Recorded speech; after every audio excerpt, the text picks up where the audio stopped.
আমার কাছে পটল ভাজা এত ভালো লাগে, পটল ভাজা দিয়ে গরম গরম ভাত জাস্ট জমে যায়। আজকে আমি পটল ভাজি করেছিলাম। অন্যান্য সময় তো আমি পটলগুলো মাঝখান দিয়ে কেটে দুই ভাগ করে ভাজি করতাম, কিন্তু আজকে একদম আস্ত পটল ভাজি করলাম। আর আস্ত পটল ভাজি খেতে অনেক বেশি টেস্টি। এখন আমি এই আস্ত পটল ভাজিটাই আপনাদের সাথে শেয়ার করব।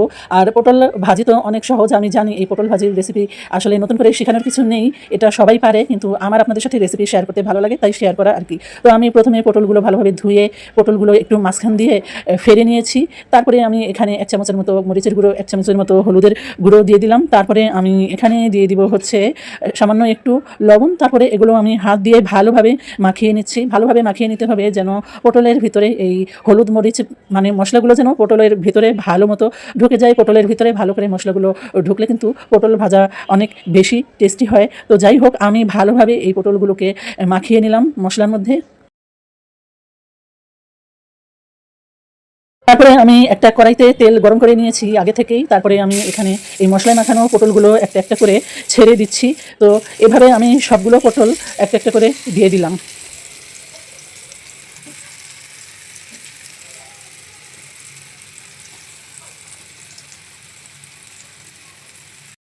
তারপরে আমি এক পাশ একটু ভেজে নিয়েছি। এখন আমি পটলগুলোকে উল্টিয়ে দিচ্ছি। আমি এই পটলগুলোকে একদম কড়া করে ভাজবো। একটু কড়া করে পটল ভাজি করলে কিন্তু পটল ভাজির টেস্ট ভালো আসে, আমার কাছে খুবই ভালো লাগে। তো আমি একটা একটা করে এক পাশ উল্টে দিচ্ছি।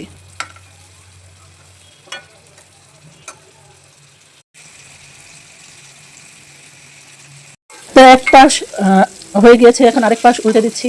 তো এইভাবে কড়া করে আমি পটলগুলো ভেজে নিব সবগুলো।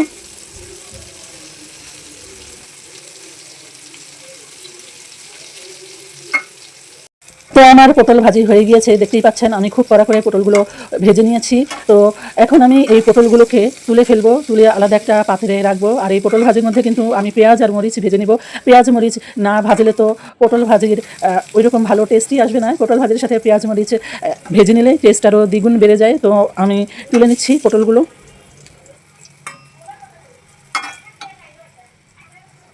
তারপরে আমি এখন একটা বড় সাইজের পেঁয়াজ কুচি করে নিয়েছি, কিছু কাঁচামরিচ নিয়েছি, এগুলো এখন আমি তেলে ভেজে নিব।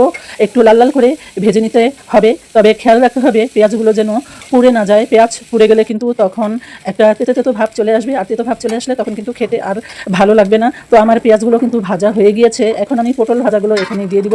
পটল ভাজা দিয়ে এখন আমি এই পেঁয়াজের সাথে মিক্স করে নিচ্ছি। তো এই যে আমার পটল ভাজার ফাইনাল লুক, দেখতেই অনেক ইয়াম্মি লাগছে আর খেতে কিন্তু অনেক বেশি টেস্টি হয়েছিল।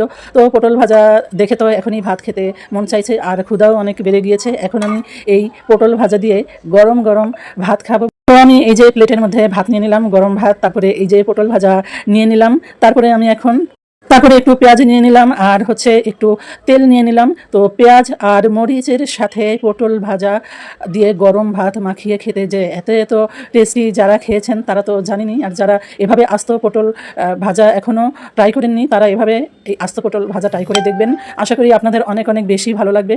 তো আমার আজকের ভিডিও এ পর্যন্তই। আমার আজকের ভিডিওটা যদি আপনাদের কাছে ভালো লেগে থাকে অবশ্যই লাইক কমেন্ট শেয়ার করে আমার পাশে থাকবেন। যারা ফেসবুক থেকে দেখতেছেন তারা আমার পেজটাকে ফলো দিবেন, আর যারা ইউটিউব থেকে দেখতেছেন তারা আমার চ্যানেলটাকে সাবস্ক্রাইব করে দিবেন। তো আজকে এ পর্যন্তই। সবাই ভালো থাকেন, সুস্থ থাকেন।